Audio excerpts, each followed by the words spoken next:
entrando a la parte de lo que es la distribución de las zonas de quirófano. ¿Sí? Ahí nos hemos quedado, ¿verdad? Sí. Bien.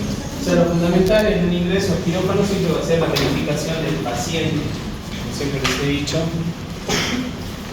¿Quieren que apague esta luz? ¿O está bien? ¿Está bien que apagada o prendida? Apagada. Bien. Entonces, siempre es importante la verificación de la identidad del paciente, independientemente de que no sea nuestro rol. ¿Sí? El paciente es nuestra responsabilidad, tanto del momento en el que sale de la sala como el paciente que recibe o el cirujano que recibe al paciente. ¿Sí? Ahí vamos a entrar, digamos, a las salas de las diferentes fases que se puede tener el aseo preoperatorio de acuerdo a la indicación y de acuerdo al tipo de cirugía que va a estar con el paciente. ¿Sí? Pero siempre es importante determinar esto en relación al protocolo de servicio. La canalización, es decir, estamos en la preparación del paciente para el acto quirúrgico. Entonces necesitamos tener un acceso venoso por el cual el anestesiólogo va a empezar a trabajar y va a poder realizar la administración de las distintas medicaciones de acuerdo a la fase y de acuerdo al tipo de anestesia que va a recibir.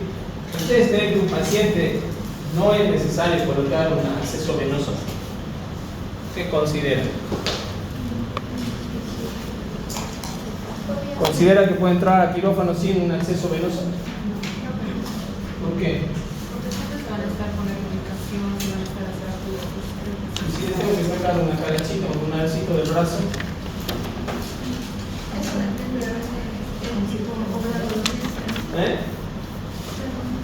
Dependería del grado de urgencia, ¿no? O si por ejemplo... No, si es una cirugía programada no necesita una urgencia. Si es urgente y el paciente está canalizado de una. Pero les pregunto, para un procedimiento mínimo, ¿ustedes creen que puede ir un paciente sin una vía periférica, un acceso venoso periférico? ¿Qué es un acceso venoso periférico? Para empezar, vamos por partes, ¿no? ¿Qué es un acceso venoso periférico? Para que ustedes.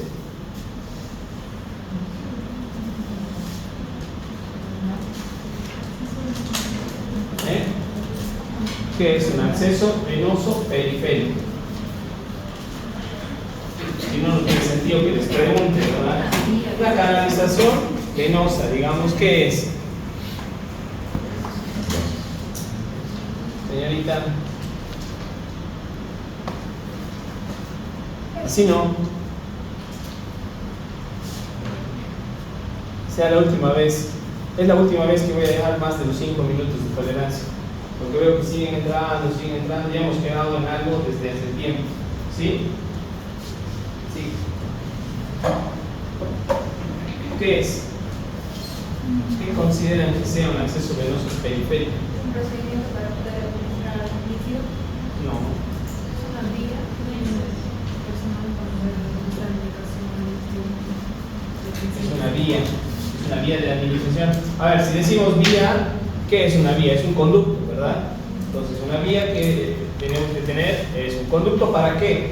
Porque puede ser una vía de abordaje al pulmón, una vía de abordaje al estómago, una vía de abordaje al oído, no tiene nada que ver.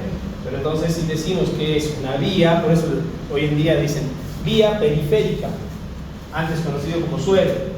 El suelo es el impacto, ¿sí?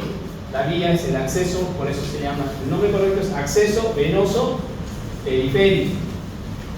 Entonces, un paciente tendría que tener para todo tipo de intervención, independientemente de la complejidad, un acceso venoso periférico.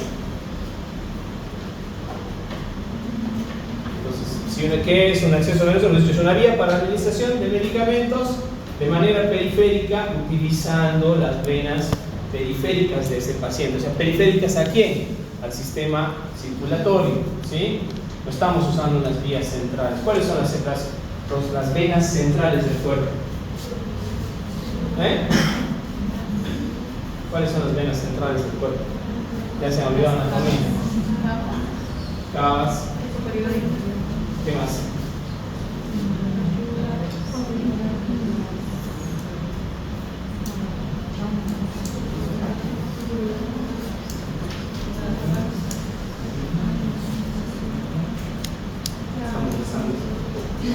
hermanos, elevemos una oración para que Dios ilumine a mis alumnos y abran completamente la boca para que emitan sonidos culturales que puedan ser percibidos por el oído humano.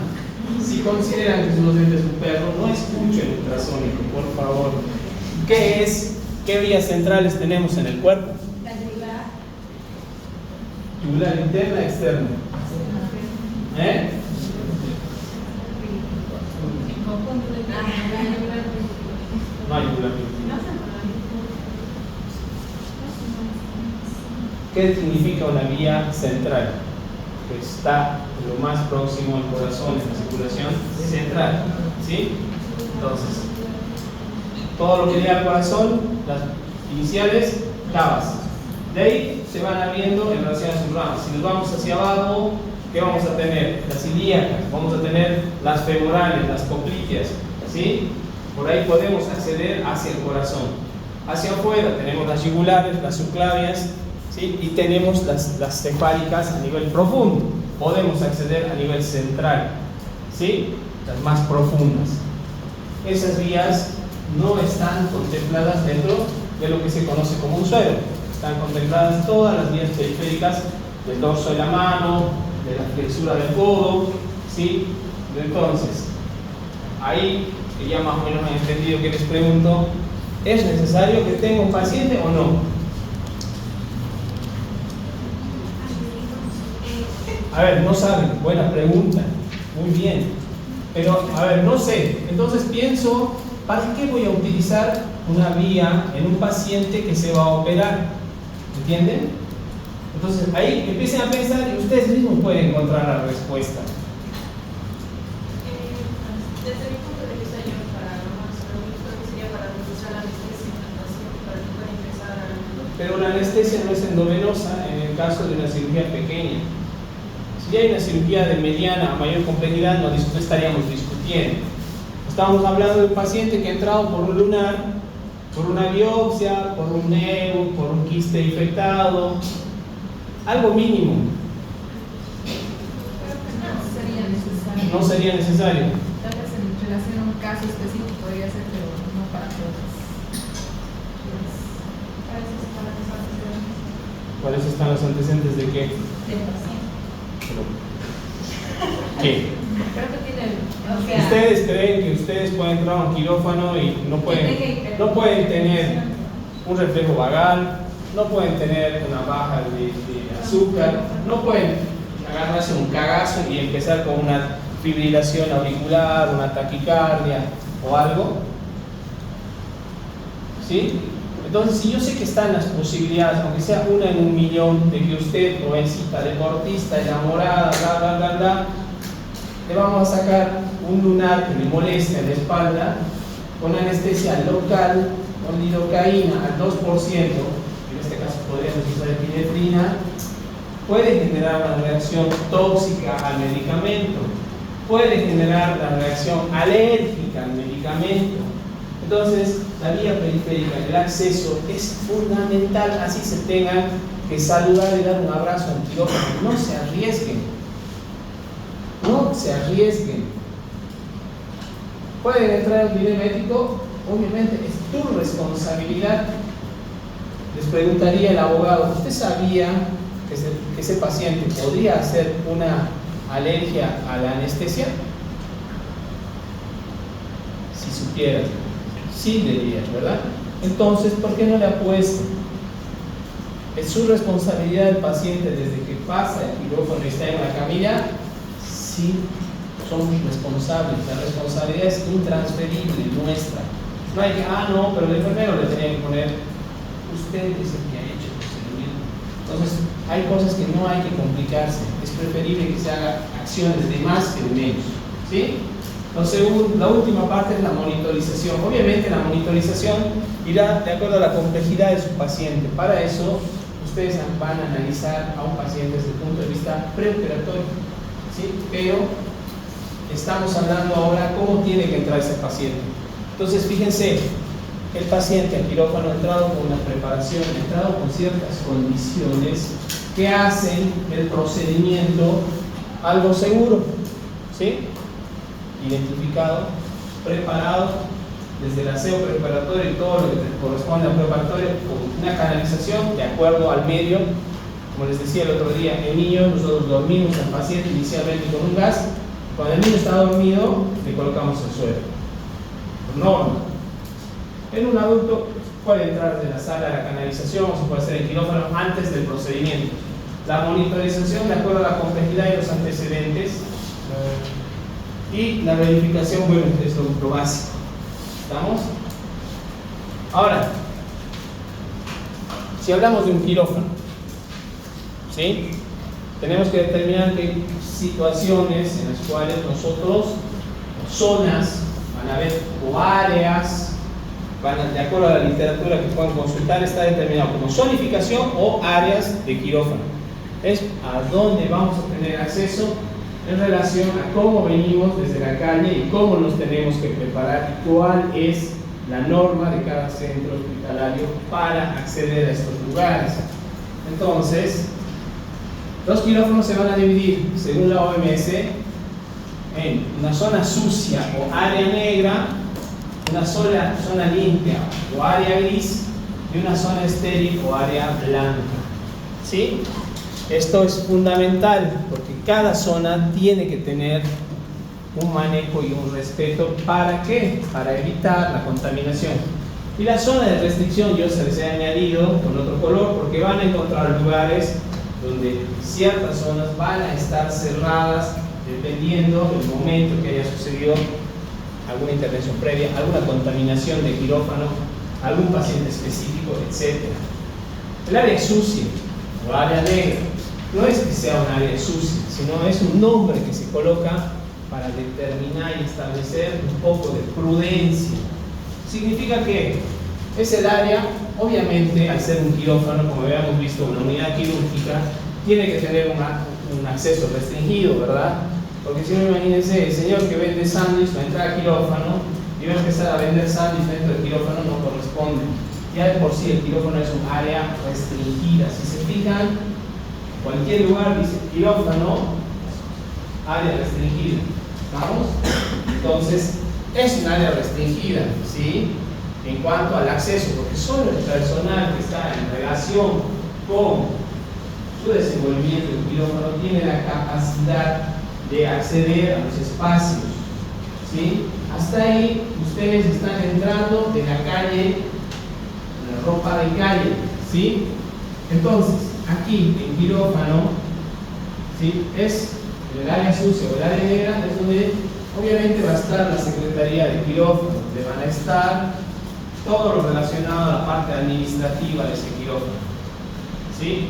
Va a haber y se van a realizar la revisión de las condiciones o de la preparación de cada paciente. Es el sitio donde el paciente va a empezar a ingresar a nuestra área, donde vamos a buscar una transición. ¿Es una zona contaminada? Claro que sí, porque es la zona que está comunicada al exterior. Hasta ahora no hemos hablado de que nos tenemos que cambiar, que nos tenemos que poner alguna ropa especial o diferente. Es el lugar donde sí vamos a buscar el vestuario o el sitio para, si vamos a entrar al quirófano, cambiarnos de ropa. ¿Verdad? Tenemos que identificar los vestuarios. Entonces, esa es el área negra. Es el contacto directamente de la sala quirúrgica hacia el exterior. La zona limpia o zona gris, o área gris, perdón, esta es en la que ya nosotros tenemos que empezar con las normas de seguridad, ¿sí?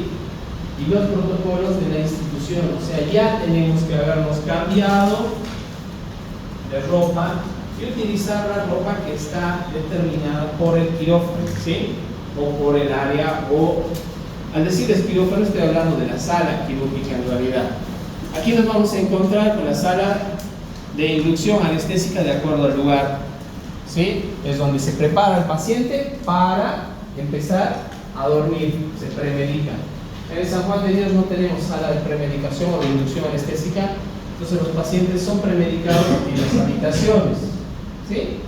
Eso no es algo establecido sí o sí dentro de las normas de quirófano. En esta zona va a estar, de acuerdo al hospital, puede tener un laboratorio propio de quirófano, puede tener un centro de revelado de rayos X y de almacenamiento de máquinas de rayos X puede llegar a tener, ¿sí? También va a estar la central de esterilización, no en contacto con la circulación del paciente, sino a un lado, para que vean que todavía es grande. Aquí, como les digo, los puntos de circulación son amplios. Aquí tiene que haber pasillos amplios para que no solamente pasen las camillas, sino todos los carritos que llevan las cajas, los paquetes de esterilización, etc.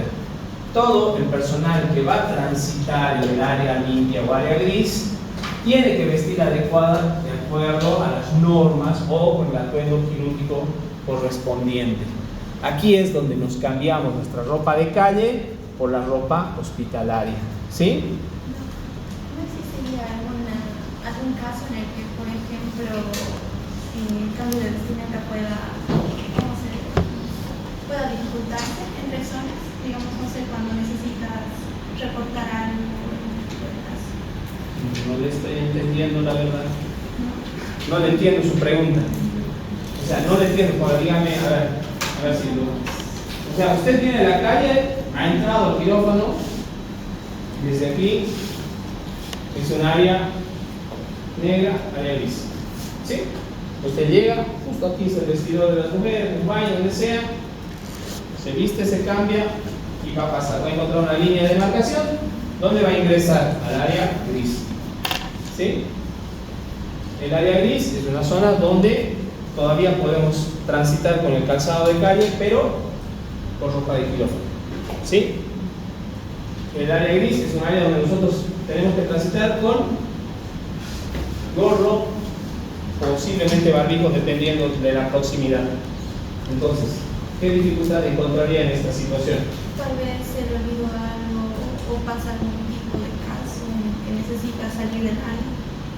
Se descambia. Solamente eso. Claro. Se descambia. Y si ingresa, digamos, a la zona o área blanca, eso ya no se permitiría, digamos, salir de esa zona. Se descambia igual. El problema es que tenemos que evitar descambiarlo porque toda ropa se gasta, ¿verdad? En cuanto al volumen de lavado que hay. Si usted tiene su pijama y justo le ha llamado a su compañero y le ha dicho que está con su pijama de la Católica dentro de un quirófano que supuestamente lo tenía que llevar planchadito, ¿verdad? ¿Se acuerdan? Y sale porque se ha olvidado de cerrar el candado que tiene el casillero abajo del hospital y tiene que salir el quirófano y ya no vuelve. Eso ya es diferente, es una responsabilidad. Pero un actuante puede haber, o podemos a veces, tenemos materiales en otros lugares y tenemos que salir del quirófano. O tenemos que salir de cirugía. Mientras usted respete la forma de entrada y de salida, no va a haber inconveniente en la vestimenta. Si usted sale con la ropa puesta y vuelve con la ropa puesta al área blanca y no está haciendo bien, ¿verdad? Ese sería el inconveniente. Eso es lo que le he entendido, no sé si está bien. Entonces, aquí debe vestir adecuadamente. Para pasar de la zona negra a la zona gris es indispensable que el personal ya cubra su calzado. Hay líneas de demarcación dentro de lo que sería la zona gris específicamente que no podemos circular sin la cobertura de nuestro calzado, usando las botas, ¿sí? O el calzado que podemos usar propiamente dentro del quirófano. Un calzado que solo se usa en quirófano en la zona gris, ¿sí? Entonces podemos caminar y ahí vamos a encontrar la sala de recuperación de anestesia, los diferentes depósitos con el material estéril, etc. Vamos a encontrar todo menos la puerta de ingreso a lo que es el área blanco, la zona estéril, donde ya prácticamente está la sala de operaciones propiamente dicha, ¿sí? Ahí obviamente nuestra circulación tiene que ser con todas las barreras físicas que habíamos dicho, gorro, barbijo, botas y el atuendo correspondiente. ¿Estamos? Aquí, la sala o el área blanca, o la zona estéril está bien, tiene sus normas de construcción, etcétera, van a ver, tiene su circulación especial, obviamente está equipada, como habíamos visto, con luces, etcétera. y en teoría las mejores puertas que se podrían utilizar son las automáticas, corredizas o las puertas vaivén, porque permiten al que está operando dentro manejarse no con las manos, sino con los pies o con otras áreas del cuerpo para poder tener un acceso. No pueden haber puertas con perilla, ¿sí? Pero a veces hay, la mayoría de los lugares tienen sensores de movimiento, entonces te detecta y puedes ingresar, ¿sí? Entonces, ahora las zonas de restricción les decía, van a ver que en determinado momento podemos transformar un área blanca en una zona de restricción. ¿Por qué? Porque no necesitamos o no queremos exponer al paciente que está dentro de esa sala quirúrgica a una contaminación. O el paciente que se está operando tiene una gran contaminación, una peritonitis fecal, entonces ese quirófano va a quedar bloqueado y el área o ala del quirófano va a quedar bloqueado. En el San Juan de Dios tenemos un área del quirófano 5, que es un quirófano sucio que lo llamamos, destinado ante estas eventualidades. ¿Para qué? Para evitar que el paciente que ingrese después sufra una contaminación, ¿sí? Entonces le damos más tiempo al proceso de desinfección para evitar todo esto. Entonces, la circulación, vamos, de la zona negra a la gris, de la zona gris a la blanca, y siempre hay que considerar la zona de restricción. No entremos en un lugar donde veamos que esté prohibido el ingreso o que una puerta esté cerrada o un cartel que diga no ingresar. Hay que dar la vuelta y omitir la circulación propia de quirófano. La importancia de la zonificación es que obviamente se establece una circulación de entrada y de salida que se llama unidireccional. Yo les decía el otro día, lo unidireccional está determinado para que usted tenga una capacidad de ingresar siguiendo un circuito y salir por otro lugar también siguiendo un circuito. No sirve una circulación bidireccional. ¿Por qué? Porque nos cruzaríamos, estamos entrando nosotros con un paciente que está saliendo otro paciente por el mismo pasillo, ¿sí? Sí existe doble circulación, que eso es diferente. ¿Por qué? La doble circulación en quirófano está establecida para que por un pasillo circule todo lo que entra y salga dentro de lo posiblemente estéril o posiblemente contaminado, o sea, el trabajo diario, pero el segundo pasillo es por donde va a circular el material contaminado o material que tiene que ir a su clasificación para su ordenamiento y el desecho correspondiente, ¿sí? Entonces van a ver que, por ejemplo, las señoras mucamas que trabajan con todo el material contaminado, con sangre, gasas, líquidos, fluidos, etcétera, no circulan con ese material. Incluso las instrumentadoras con las cajas de cirugía no circulan por el mismo lugar que estamos moviéndonos nosotros, se van a mover ustedes, y los pacientes de ingreso o de salida tienen un pasillo diferente donde clasifican, desinfectan, lavan, etc. Eso lo vamos a ver. No confundan entonces la unidireccionalidad con la doble circulación, que eso es diferente. ¿Sí? ¿Uso de qué? Equipos de protección personal. Otras delimitaciones, ¿sí? Llaman a las zonas sin límite de acceso, que son esas las entradas en otros lugares. Tenemos la Secretaría de Quirófano, donde los pacientes se acercan a programar su cirugía, entonces no hay un acceso restringido, entonces no hay un cartel. Las zonas de intercambio es donde está el pasaje del vestuario, ya al ingreso de la zona gris. Hay otros lugares donde se llaman las transferencias, donde el paciente siempre tiene que ir sobre una camilla y la camilla, en teoría, de ingreso no puede entrar en el territorio del quirófano. Entonces, esa es una puerta que se llama transfer. El paciente pasa de esta camilla a otra que la recibe sin tocar las ruedas del suelo y contaminar. Es una pared, pero no tenemos esa unidad de transferencia nosotros, ¿sí? Las zonas de acceso semilimitado, obviamente, es todo lo que hemos hablado, hemos decidido llamar zona gris, donde nosotros tenemos que estar adecuadamente vestidos. Esto es otro por la cual ustedes pueden leer en algún lado y hacer la consulta. No la usamos habitualmente, usamos una anterior, como saben bien, la OMS nos ha marcado en muchas circunstancias y en su protocolo de control de infecciones ha diseñado la zonificación de quirófano. ¿sí? Los materiales, como habíamos hablado en el diseño de un quirófano, están hechos para evitar las contaminaciones cruzadas o indirectas y están hechas para facilitar su limpieza y desinfección. Por eso se utiliza mucho el acero inoxidable. Las paredes, como les he dicho, pueden llegar a tener angulaciones o no. Si tienen angulaciones, tiene que ser de un material que sea fácilmente accesible y los implementos de limpieza tienen que estar establecidos para ese tipo de funcionamiento. O sea, esto es lo ideal que tienen que conocer. Las puertas tienen que ser corredizas, el aire tiene que tener un flujo laminar de circulación, etcétera, etcétera. Pero se ha visto que esto no favorece, digamos así, en un gran porcentaje el control de infecciones. Lo que favorece el control de infecciones es cómo nos manejemos. Como les decía, podemos estar en el mejor quirófano del mundo, pero si hacemos las cosas mal estamos siendo vehículo de infección, así que no es algo en lo cual nos tenemos que basar. Ahora, si lo tenemos, es una maravilla. El equipamiento básico de un quirófano que van a encontrar, obviamente, es una mesa de cirugía o una mesa quirúrgica con las diferentes articulaciones, movimientos, etcétera, de acuerdo a la especialidad que va a trabajar.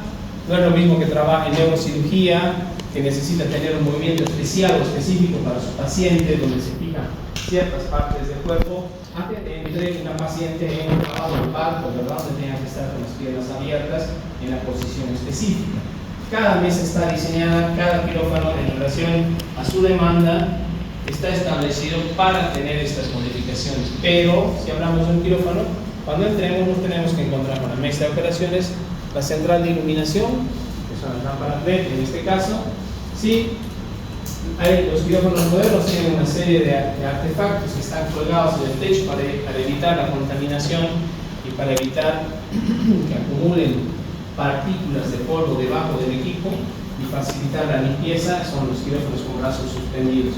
O sea, lo básico de esto es el quirófano es la mesa, la central de iluminación y bueno, los diferentes artefactos que pueden estar o no suspendidos. Este es un quirófano ideal. Y de ahí va a venir la complejidad de los equipamientos médicos en relación a la especialidad. Habrá microscopios, electrobisturís, habrá estufas especiales. Eso es muy amplio. Entonces, cuando ingresa el paciente al quirófano, se constata, se registra, se verifica la preparación del paciente, ¿sí? Se verifica que en la preparación no solamente está el paciente, sino todo lo que podamos utilizar dentro de un quirófano tiene que estar verificado, el procedimiento se tiene que estar controlado, haciendo los diferentes checklists y posteriormente de terminar la intervención tiene que entrar a una recuperación, ¿sí?, o una vigilancia postoperatoria dentro de la sala de recuperación posanestésica, ¿sí?, o la unidad de recuperación posanestésica, que sus siglas se llaman URPA. Ahí lo van a ver al doctor Arzabe, ¿sí? Unidad de recuperación posanestésica, URPA, donde también hay una central de monitorización hasta que el paciente esté en condiciones de pasar a su sala teniendo los reflejos correspondientes, ¿sí? ¿Qué reflejos tendría que tener el paciente, consideran, para que pueda pasar del quirófano después de una cirugía a una sala? ¿Qué reflejos consideran ustedes? Creerían. Reaccionar al hombre. ¿Por qué? Normalmente cuando te despiertas de la cirugía, de la anestesia, te llaman con tu nombre hasta que te despiertas. ¿Y qué significa eso? Por ahí yo no quiero hacer caso a mi nombre. Por ahí me sale lo jodido de mí mismo, como suele suceder, y no te contestan. Andá, dile a la señora quechua parlante: Ludmila, Ludmila. ¿Hablan quechua? ¿Nadie? ¿Jenny hablas? ¿Nada? Es algo que deben corregir. ¿Usted habla? Tienen que hablar algo de quechua, por Dios, porque se van a encontrar con muchos quechua. Guaraní deben hablar. ¿Sí? Poco significa nada. ¿Cómo se dice hola? cirugías.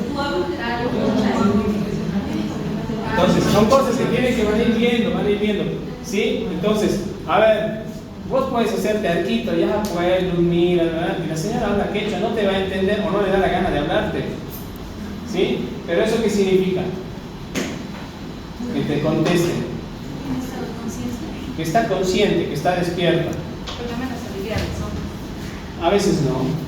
No sé lo jodidos que son los pacientes. De verdad. Esa es la palabra, no hay otra palabra. ¿Qué otro reflejo tendría que tener para que lo pase a la sala de saliendo del quirófano y tenga que controlar dentro de la sala de recuperación para que vuelva a su camita? ¿Podría ser también la construcción de las pupilas? Habitualmente eso se hace dentro de la cirugía, porque ya dentro del quirófano, porque eso te marca que ya tenía una reversión de los anestésicos. ¿Sí? Si te abren los ojos ya se supone que la pupila se está moviendo, ¿verdad? A menos que sea un gringo de aquellos de Groenlandia, albino, que no tolere la luz, ¿sí? Puede ser, pero ya eso es antes, pero algo más básico. Ya hemos dicho que hablan. Justo se ha cortado la luz y no tiene para monitorizar.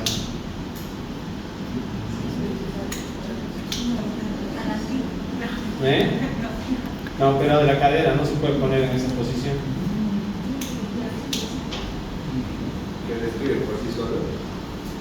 Se ha cortado la luz o tiene 250 kilos, el tórax así, y no sabe si respira porque también le duele la panza y está respirando flojito, ¿verdad?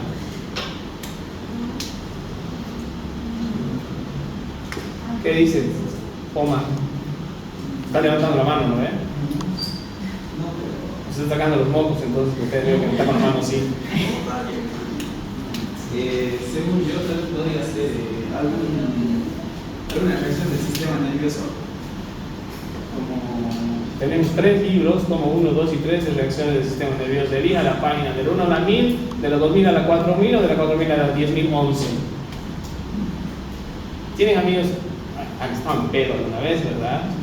Sí, no, nunca nadie, no, decían, no toman, ¿no? ¿Han visto algún amigo que toma? ¿Cómo te quedas tranquilo? Si está chupado. No, no está de pie. ¿Qué pasaría? ¿Qué pasaría si ese paciente no puede salir de la sala de recuperación porque todavía no puedes darle la salida después de una cirugía? ¿Qué buscan?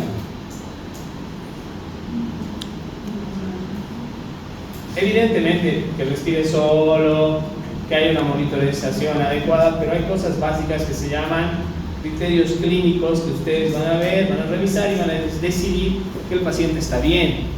Si no, van a ser máquina dependiente y no van a decir, bueno, si no tiene 120, 80 de presión, no sé, pero si tiene 121, no, 120. ¿Qué necesita ese paciente?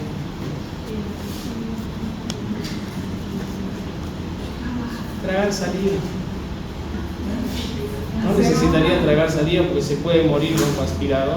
¿Qué significa que tragar saliva? Que está completamente despierto, que está en sus facultades y tiene el reflejo de deglución conservada. ¿Sí? No vamos a hablar del reflejo de inspiración, expiración, porque el paciente antes de salir del quirófano tiene que tener eso. ¿Sí? Después, si respira, que trague saliva es suficiente. Obviamente en el tiempo de metabolización de los anestésicos. Entonces, todo quirófano tiene que tener centros centrales de lavado de manos, ¿sí? Estaciones de enfermería que están dentro de la estructura del área blanca, ¿sí? O el área en transición entre área blanca y área gris, y obviamente los controles de acceso para todos. No va a faltar en serio, alguna vez hemos estado operando y que venía la señora, estoy buscando a la cama 20, señor, está en un quirófano.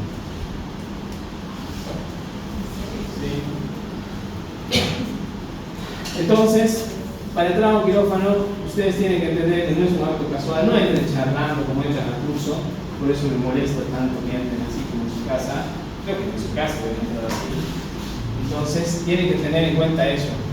Ver y certificar los protocolos que tiene cada uno, porque eso es lo que va a dar la interrupción de la cadena de infección y nos va a dar la protección y seguridad de nuestros pacientes.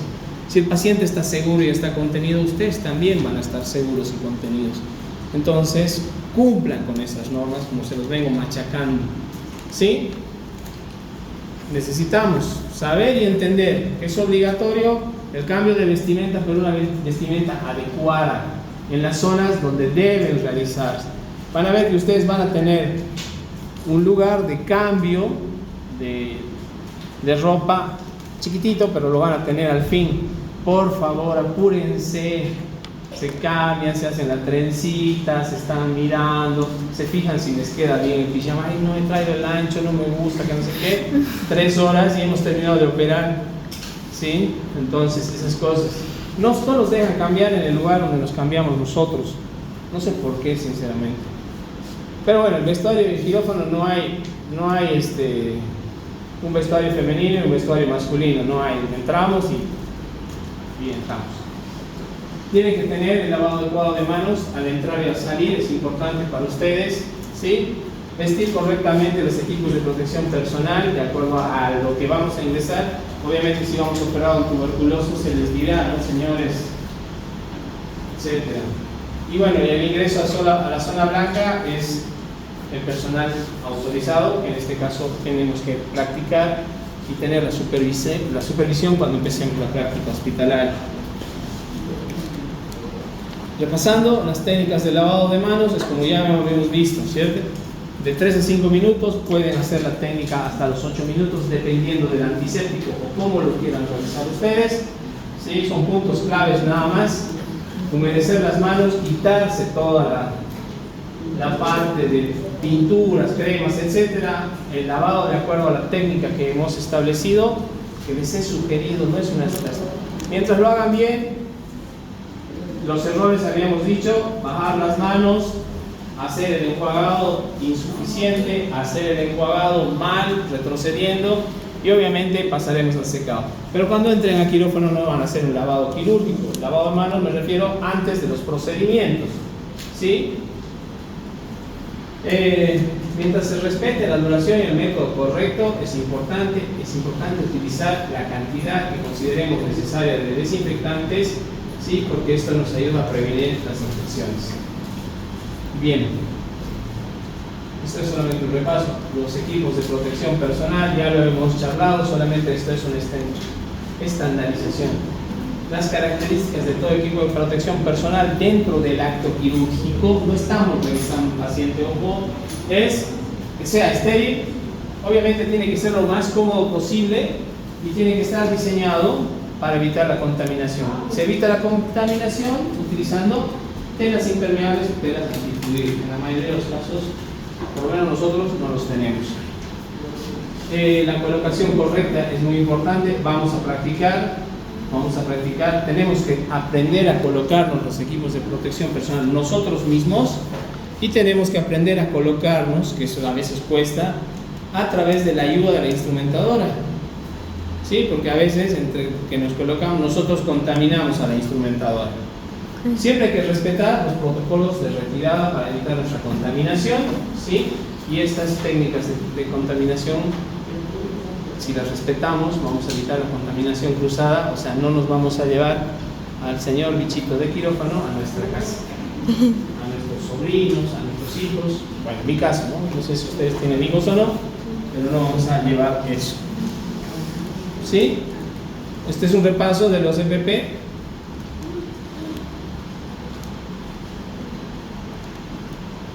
El orden o el ordenamiento en el cual se van a colocar,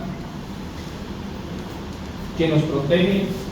Obviamente no vayan con las mascarillas N95 todavía, el barbijo común es suficiente, ¿sí? Para aislar las partículas que se están en contacto con el paciente. Es suficiente una mascarilla común de buena calidad, ¿sí? Siempre les voy a sugerir que ingresen o que tengan las gafas protectoras o protectores faciales. Ahora, el protector facial también es importante entender que nuestra mascarilla tiene que tener una oclusión, porque de nada me sirve protegerme los ojos con mi transpiración y encima que estoy nervioso empiezo a respirar y el calor de mi respiración me empaña los lentes y no veo absolutamente nada. Entonces cada uno tiene que anticipadamente, si utiliza anteojos, ¿Ves la forma de clip? Nosotros nos ponemos una cinta directamente, ¿no? La cosa es que cuando te saca la cinta, te lastimas, pero bueno, es parte del juego. Hay lentes específicos que tienen respiración, transpirabilidad, pero ninguno aguanta más de una hora, ¿sí? Pero es importante que lo tengan. ¿Cuándo utilizar un doble guante en pacientes de alto riesgo? HIV, hepatitis, ¿sí? Ya con antecedente o certificado. Debería usarlos en todos los pacientes, ¿verdad? Pero un guante especial, por ejemplo, para evitar la transmisión de HIV, es un guante que se llama de amianto. Es como que yo operara con un guante de látex, el guante de amianto, que es un guante duro, como decirles la lana más dura, ¿sí? La lana de oveja, ¿la conocen? ¿Sí? Dura. Ese guante y encima un tercer guante. Entonces, ¿de qué me sirve eso? Que cuando tengo un accidente con una aguja, un bisturí o algún instrumental, ese guante no me permita que penetre a mi piel o mi dedo. Es incómodo, pero si existe el riesgo, hay técnicas específicas que no vienen a la materia, ¿sí? Entonces, vamos a practicar para estar listos para ingresar a quirófano. Lo vamos a hacer práctica, lo vamos a hacer examen, lo vamos a hacer para que aprendan. Y si el equipo está seguro, tenemos un resultado óptimo para todos, para el paciente, para nosotros y para nuestras familias. ¿Sí? Entonces, considerando todo esto, el conocimiento que tenemos que adquirir es muy importante. Si alguna vez quieren discutir cualquier protocolo que encuentren ustedes o consideren necesario de implementación, estoy a su disposición. ¿Sí? Si quieren criticar o preguntar algo en relación al protocolo de nosotros, también estamos a disposición de eso, porque es importante tener opiniones y eso es bueno, no quedarse con las dudas. ¿Sí? Obviamente tenemos que entender y respetar los ambientes quirúrgicos para nuestro desarrollo y nuestros procedimientos. La complejización de todo lo que viene de ahora en más no va a ser algo, no les voy a exigir muchas cosas sino lo básico. No los quiero, como les he dicho, cirujanos. Necesito que ustedes entiendan y aprendan desde el punto de vista de lo que es la base de la materia, que es la técnica quirúrgica. Dudas, preguntas. ¿Ah? Está su bibliografía, la clase ya va a estar hoy en plataforma. Bien, 2 minutitos para que hoy ya les voy a lanzar su caso clínico. Para que nos saquemos la duda, por primera vez les voy a dar el caso clínico con un poco más de anticipación. A las personas que he leído su participación hasta ayer, hasta las 11, 12 de la noche, los felicito. Tienen unas participaciones interesantes.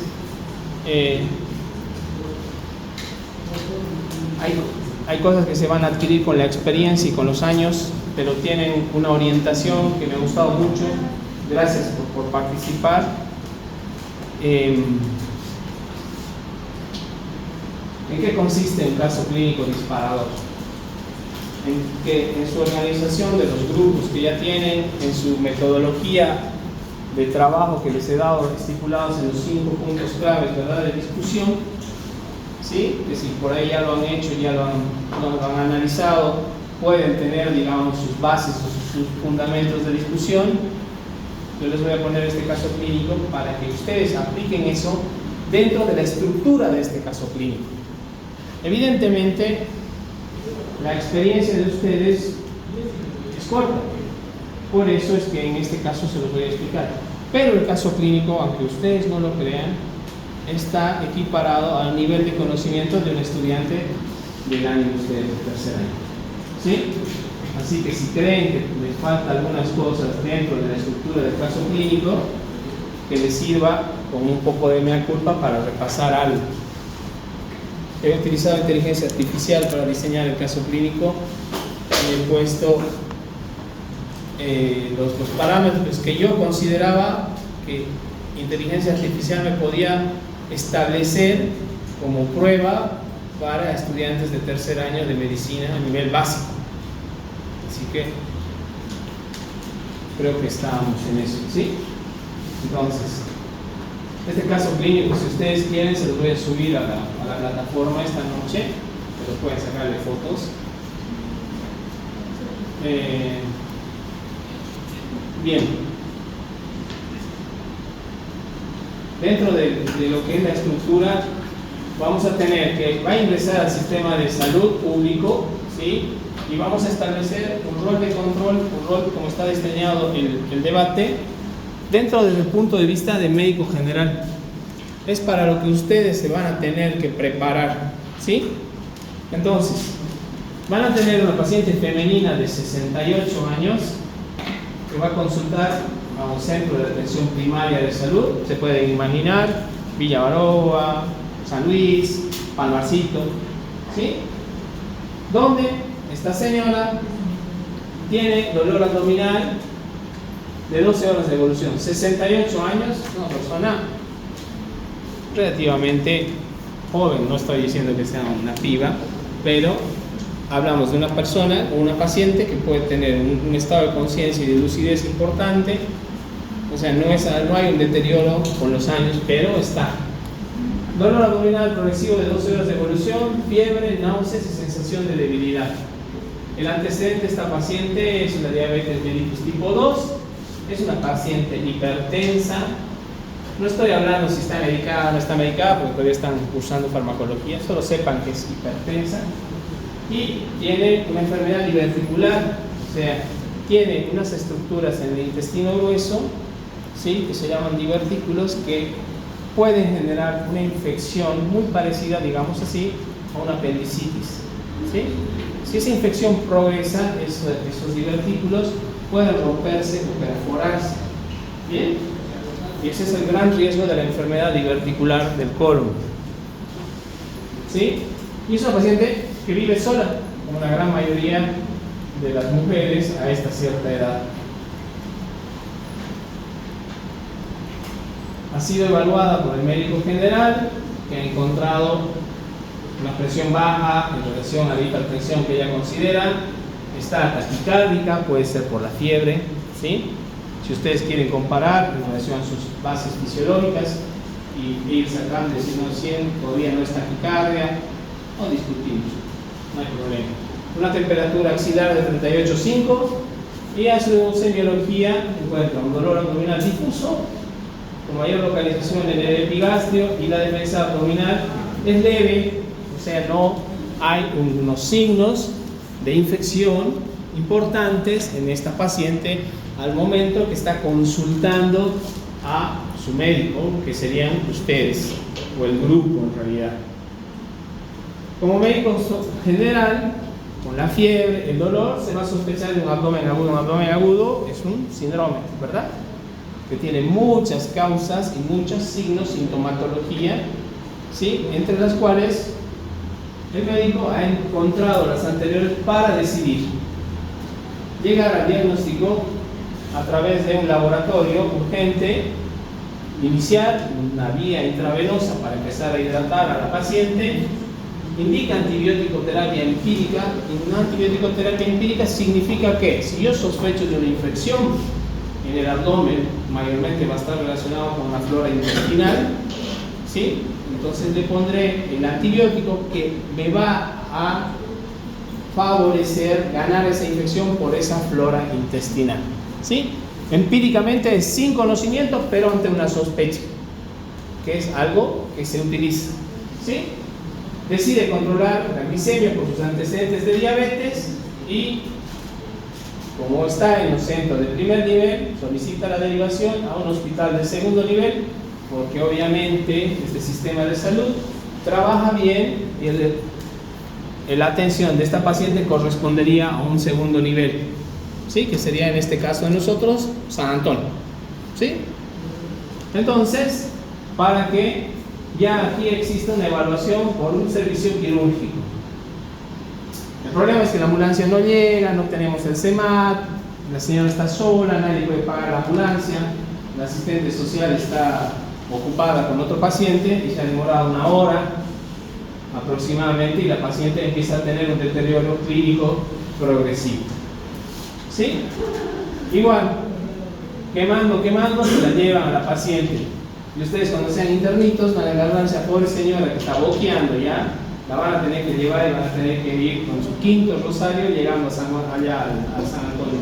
Y para su mala suerte, estaban en la Victoria, y justo era la feria de Uminta, y no llegan, se ponen uno así y les va a pasar.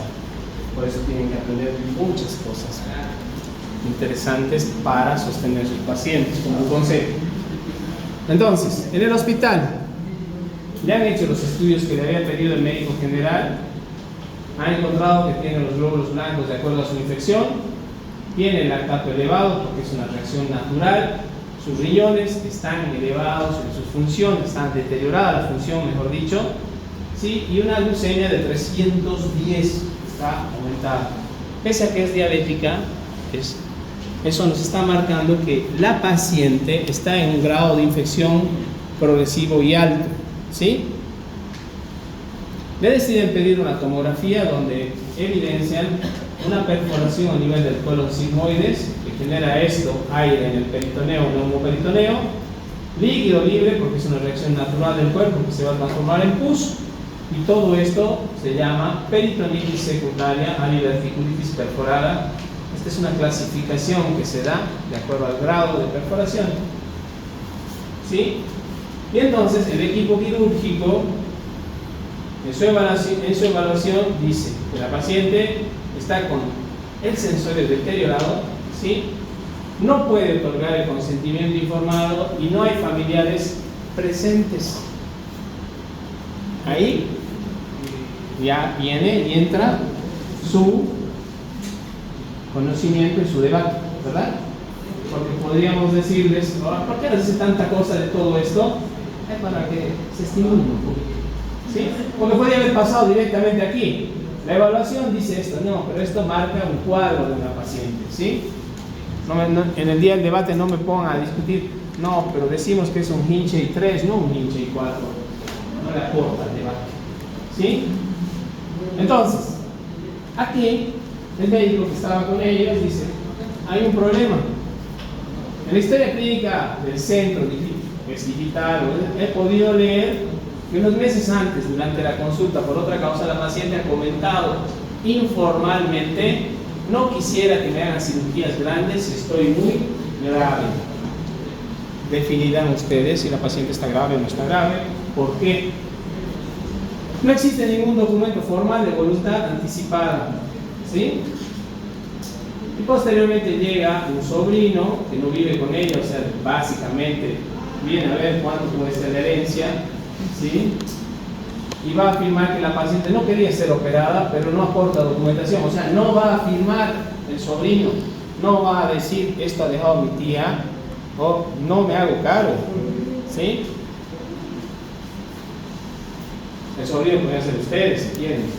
Entonces, su caso a debatir va a ser un paciente, una señora con peritonitis secundaria o perforación colónica, o sea, es una gravedad muy importante porque hay perforación, hay caca en la panza. ¿Vamos? Entonces, el pronóstico sin cirugía, alta probabilidad de muerte en corto plazo porque la señora se está deteriorando, está en sepsis, se va a morir por la infección. Conducta quirúrgica probable, obviamente, entrar, abrir la panza de punta a punta, como decimos nosotros, ¿sí? Hacemos una incisión grande, no hay laparoscopía, no hay nada mínimamente invasivo. Es entrar, hacer la exploración general del abdomen y en la mayoría de los casos, si coincidimos con el diagnóstico de la tomografía, le vamos a sacar la parte perforada de ese intestino y vamos a dejar al cabo del colon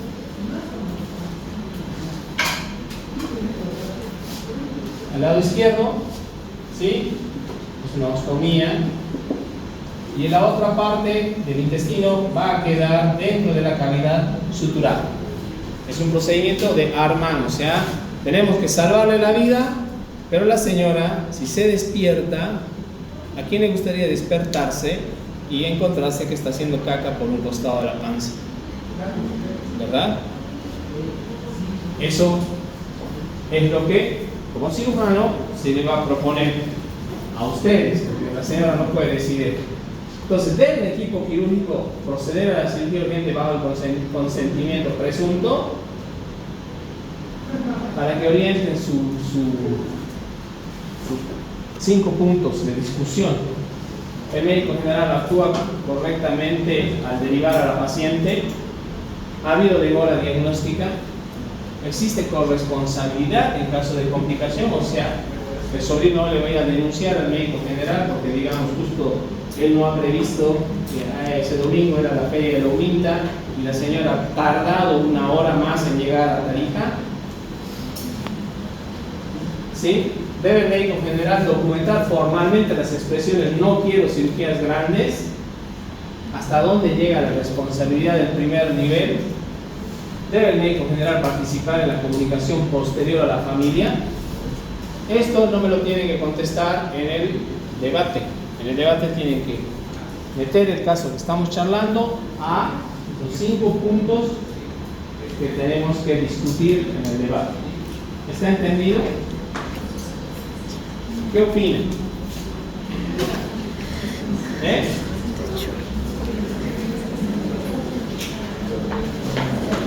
¿Es muy fuerte? Díganmelo. No puedo. Váyanse a la universidad. Tienen que poder. O sea, independientemente de todo lo que está la cháchara que le he puesto de adorno, inteligencia artificial ha hecho esto. No se vayan, que todavía no es hora de guardar sus cosas. Vamos a dar 2 temas más ahora. ¿Sí? ¿Qué creen que es la vida? ¿Qué vamos a hacer? ¿Qué dicen? ¿Modificamos algo en base a su simple y mendigo llanto? ¿O se van a poner las pilas? Van a hacer esto y lo vamos a hacer frente al caso clínico y al debate. Eso, muy bien. Si tienen miedo, cómprense un perro, ¿verdad? Muy bien. Sí decimos, muy bien. Vean, o sea, esto es un contexto para motivar, no es un contexto para decir, escuchen, no se hinchen, no. Todo lo que se ha resumido ha ido hacia la parte legal que está bien clarita. Y los puntos que están aplicados dentro de su debate para armarlos, están bien. Por eso se los estoy dando básicamente un día antes. Tenía que dárselos ahí mañana en la noche, horas previas al debate. Sí. No. Pero porque ya lo he planificado así, lo normal y lo que te sugiere inteligencia artificial es que o se los den en el momento que ustedes entran con su mochilita, o por ahí vienen disfrazados. A Rodrigo le gusta venir de corbata, es el único día del año que se pone zapatos. ¿No ven? Sí, ustedes, eso es decisión. Dentro de la rúbrica de calificación han visto que está esa temática que obviamente va a aumentar puntos, ¿verdad? O sea, ustedes verán, ya eso es criterio de ustedes. Pueden simular a mí mientras me respondan. Entonces, todo claro, ¿verdad? Ya, muy bien. ¿Tienen alguna duda para discutir del debate virtual? Todos se han ido a la norma, todos se han ido al sí. Sí, el médico debe respetar al paciente. Sí, el consentimiento puede cuidar al médico. Sí, esto. Muy pocas personas dentro de su sí han complementado a las variantes y a las posibilidades de que haya algo de justificación.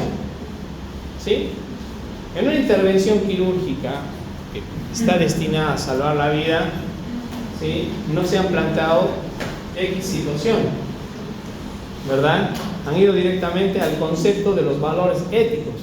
La autonomía, carajo, es esto y yo la tengo que respetar, ¿verdad? Pero eso en medicina muchas veces no va a pasar. Pero los testigos de Jehová lo hacen.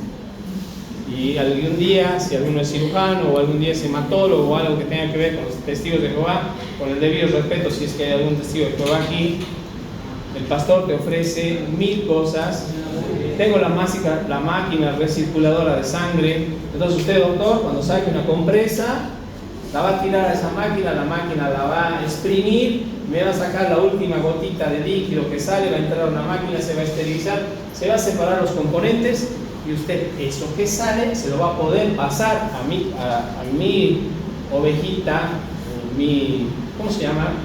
Al integrante de esa iglesia. No sé si siervo, ovejita, bueno, a su... Y va eso, además yo tengo unos líquidos que cada bolsita sale $1.500, con lo cual su sangre se va a poder duplicar en volumen y esa persona se va a salvar. Entonces, buenísimo. ¿Qué van a hacer? Entonces ustedes van a decir, bueno, qué bárbaro, el pastor te va a dar unos folletos así de grandes y resulta que llegó un paciente, testigo de Jehová, que se pegó un palazo y no tiene, está roto el vaso y la panza está llena de sangre. No te preocupes, aquí lo llamo al pastor. Nunca te ha contestado el pastor, jamás. Viene a los 3 días, ¿ha pasado algo? Esas situaciones no es que está mal que no se las planteen, pero eso es parte de una experiencia, parte de lo que después uno decide, pero está dentro de la norma ética, ¿sí? Bien. Entonces, ¿algo más? ¿Nada más? Muy bien. No se vayan, muy bien. Conste, el día miércoles ya entran directo a trabajar, no entren a pavear, porque el tiempo, como habrán visto, es de ustedes. ¿Sí? Bien. Vamos a empezar el día 5. 6, perdón. Ya les falta avanzar 2 y ya viene su examen, ¿verdad? ¿Qué? No. Vamos a darles los parámetros iniciales de lo que estaría relacionado con el instrumental quirúrgico, o sea, cómo nos trabajamos, qué van a empezar a pensar después de su debate, porque ya se vienen las prácticas. Vamos a clasificar el instrumental. Aquí yo quiero ser claro. Yo necesito que ustedes comprendan qué tipo de clasificación es y para qué sirve. No necesito que me digan las 3 docenas y media de pinzas que hay con diferentes nombres, sino cómo funcionan.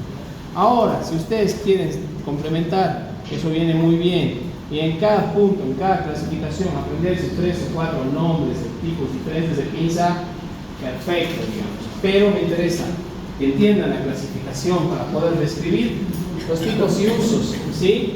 Vamos a hablar de la conservación de cada instrumental, la organización que necesita una cirugía desde el armado de campos hasta el armado de las cajas, y obviamente vamos a hacer un poco de referencia al instrumental especializado, que tampoco va a ser algo que ustedes tengan que saber a cuántos voltios trabaja el bisturí armónico, para nada, ¿sí? Entonces, ¿por qué hay que conocer un instrumental?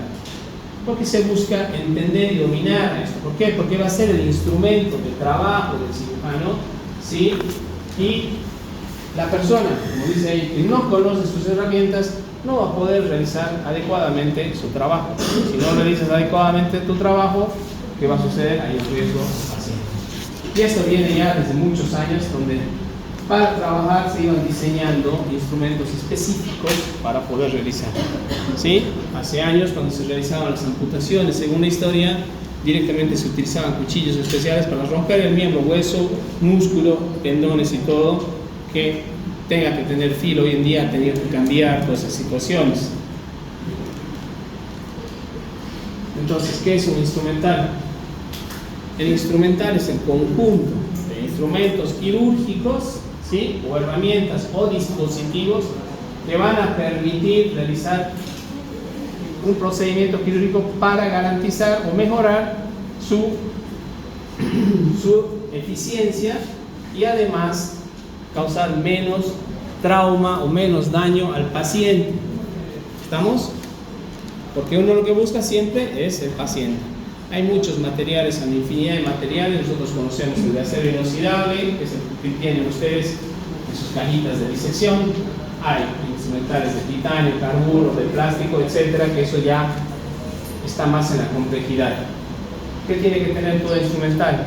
tiene que tener capacidad de ser resistente, que no se rompa, que tenga una estructura que permita entrar a un horno para esterilizarse, que permita entrar y estar sujeto a variaciones de temperatura.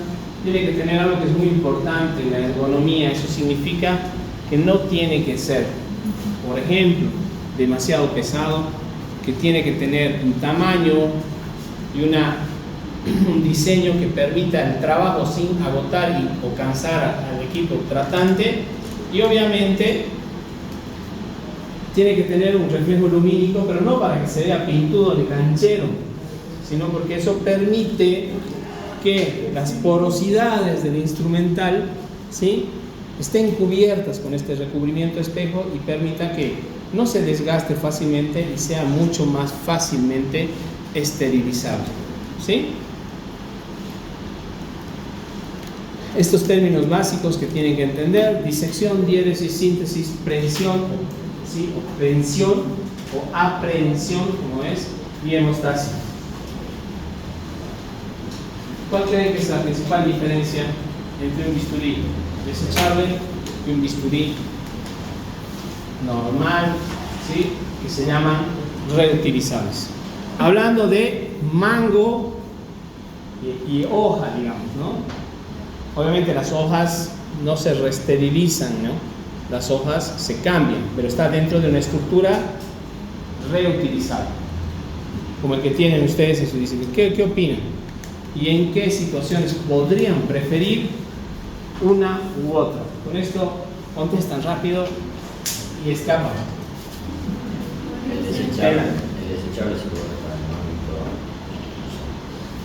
Sí, pero eso no es una diferencia. Podría ser que la capacidad que tiene para ser esterilizado. ¿Qué significa eso? O sea, el desechable no se puede esterilizar. Sí, se esteriliza en óxido. Sí, se esteriliza en óxido de etileno.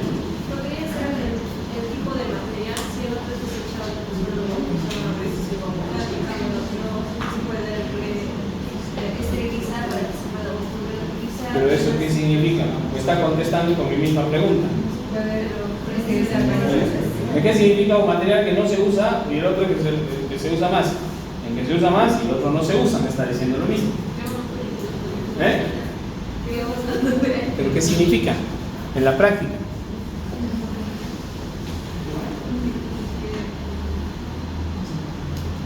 Podría ser una diferencia si no es una vuelta como a una tía cercana se le una vuelta de luz y sabe que estoy desechable porque era más fácil para el cambio. En cambio, si fuera una semilla. Estoy hablando de la hoja que se va a cambiar naturalmente, o el mango que tienen ustedes, lo conocen, y un bisturí eminentemente de plástico. Esa es la diferencia. O sea, se cambia, la hojita se va a cambiar. A corto plazo no tendría que ser todo el chinche de limpiar la hoja, cambiarla, limpiar la hoja, cambiarla. En cambio, en el otro es más fácil y no es factible, digamos, solo cambiar el mismo. Lo voto, bisturí. O sea, usted me dice, uno evita con el descartable no tener que estar limpiando, esterilizando y gastando plata. Ese es el fundamento. Tiempo. Plata y tiempo.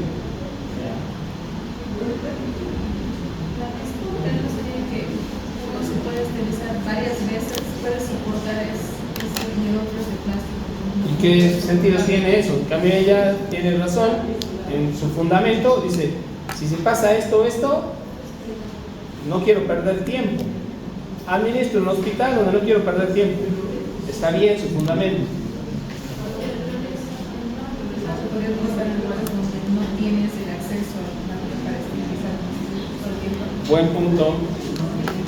Buen punto. Aquí su compañera dice que el descartable podría utilizarse en lugares donde no tenemos la complejidad, o básicamente donde no podemos gastar o no queremos gastar en comprar un horno. El desechable no viene ya esterilizado. Viene, pero Entonces quizás se puede usar cuando no podemos, o como dice el compañero, no tenemos tiempo para esterilizarlo, entonces saben que ya viene listo. Tiempo sobra, siempre. Dependiendo del tipo Lo que de no es plata.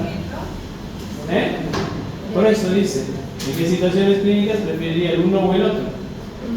Hasta ahora me están justificando. En casos de altos riesgos, El desechable sería en urgencias, como por ejemplo en una ambulancia donde no haya tiempo de esterilizarlo, y el reutilizable podría ser más efectivo en el hecho de que como es de acero es más, tiene mayor precisión para el cirujano. Buen punto. El desechable puede ser para cirugías menores. Cirugías menores. Quizás no sea necesario, digamos, esterilizar porque ya viene.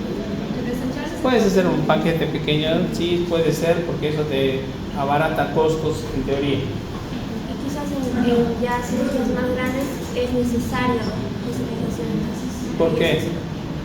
por el riesgo, por todo lo que nos estaba hablando del riesgo. Más o menos. Bien, ¿qué más? ¿Se puede utilizar un desechable cuando hay un paciente que puede ser contagioso? Por una enfermedad infectocontagiosa. Perfecto. Sí.